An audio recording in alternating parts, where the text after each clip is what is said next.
झारखंड मुक्ति मोर्चा का 53वां स्थापना दिवस गिरिडीह के झंडा मैदान में बड़े उत्साह और धूमधाम के साथ मनाया गया।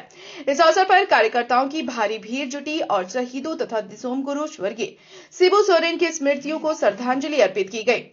कार्यक्रम के मुख्य अतिथि गांडे विधायक कल्पना मुर्मू सोरेन, मंत्री सुदिव्य कुमार सोनू, पूर्व मंत्री बेबी देवी और कोडरमा की पूर्व जिला परिषद अध्यक्ष शालिनी गुप्ता रहे। साथ ही मेयर प्रमिला मेहरा, जिलाध्यक्ष संजय सिंह, डिप्टी मेयर सुमित कुमार और पार्टी के कई दिग्गज नेता भी मौजूद रहे। जिलाध्यक्ष संजय सिंह ने पार्टी का झंडा फहराया और शहीद वेदियों पर पुष्पांजलि अर्पित की।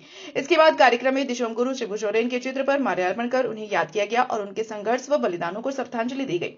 कार्यक्रम में गिरिडीह जिले के विभिन्न प्रखंडों से सैकड़ों लोग शामिल हुए।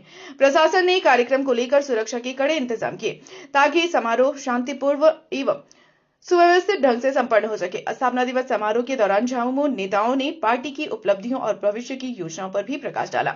इस अवसर पर उपस्थित कार्यकर्ताओं ने झामुमो के आदर्शों और झारखंड के सामाजिक राजनीतिक आंदोलन के महत्व को याद करते हुए उत्साह और उमंग के साथ भाग लिया। पार्टी के 53वें स्थापना दिवस ने झारखंड में झामुमो की मजबूत पहचान और जनता के बीच उसकी लोकप्रियता को फिर से रेखांकित किया। अपनी संस्कृति को आगे बढ़ाने के लिए तो मैं आप सभी से ये कहना चाहूंगी, यहाँ पे संकल्प लेकर के जाना है।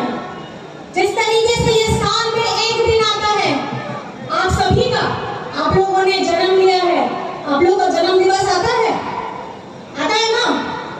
आप लोग उसको हर्षोल्लास के साथ मनाते हैं कि नहीं मनाते हैं? पूछ रही हूँ मैं कुछ आपसे।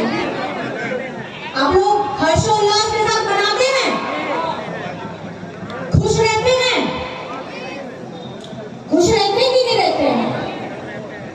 तो जब हम उन माता पिता का आशीर्वाद लेकर के अपने जन्म दिवस को इतने उत्साहित तरीके से मनाते हैं, तो जब गिरिडीह में झारखंड मुक्ति मोर्चा का 53वां दिवस आ रहा है, तो कहाँ है वो ऊर्जा? मुझे आपने दिखाई नहीं होगी। वो ऊर्जा आपको लाना होगा, क्योंकि ये मत समझिएगा कि संघर्ष आपका यहीं खत्म हो गया। संघर्ष बहुत आगे बाकी है।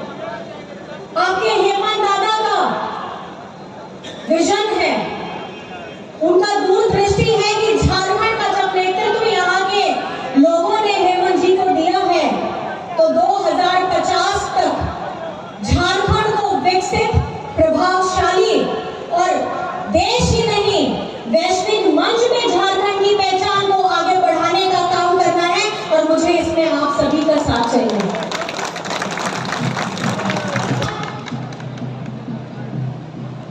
हम लोग बात करते हैं जब बाहर जाते हैं। अभी हाल ही में मुझे ये सौभाग्य मिला, हमारे आदरणीय बड़े भाई बहू को बेटी का दर्जा दिया और इस बेटी को कल्पना मुर्मू सोरेन बनने का मौका दिया, और जिसके लिए मैं तहे दिल से आपका धन्यवाद करना चाहती हूँ। मेरा असली परिवार झारखंड मुक्ति मोर्चा परिवार है, जिन्होंने मुझे उस समय में मजबूती प्रदान की जब परिस्थिति अनुकूल नहीं थी।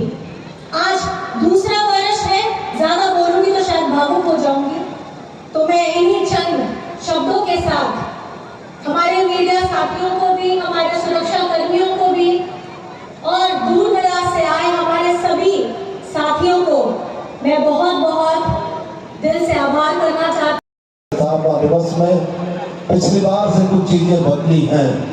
ये बात सही है कि झंडा मैदान के ऐतिहासिक मंच पर 1973 को 4 मार्च को जब घोषणा हुई थी, तो दिसोम गुरु शिबू सोरेन मौजूद थे।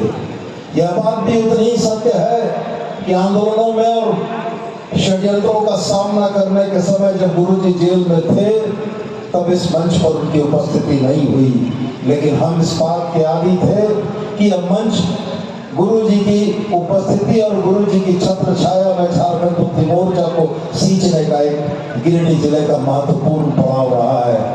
गुरुजी जब जेल में थे तो हमें उम्मीद रहती थी कि जेल का ताला टूटेगा, जब गुरुजी आएंगे तो फिर ये मंच सुशोभित होगा। लेकिन आज दुर्भाग्य, अफसोस, ईश्वर की नियति, गुरुजी के देहावसान ने यह तय कर दिया कि अब गुरुजी ससबीर इस मंच पर नहीं होंगे।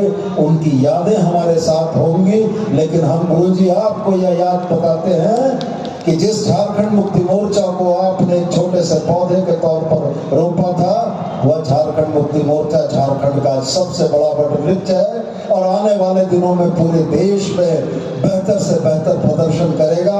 हमारे नेता हेमंत सोरेन आसाम में झारखंडियों की आवाज, आदिवासियों की आवाज बनने के लिए गए और जो सपना आपने देखा था कि हिंदुस्तान के 12 करोड़ आदिवासियों का नेतृत्व हेमंत सोरेन करेंगे, वह निश्चित रूप से सपना होगा।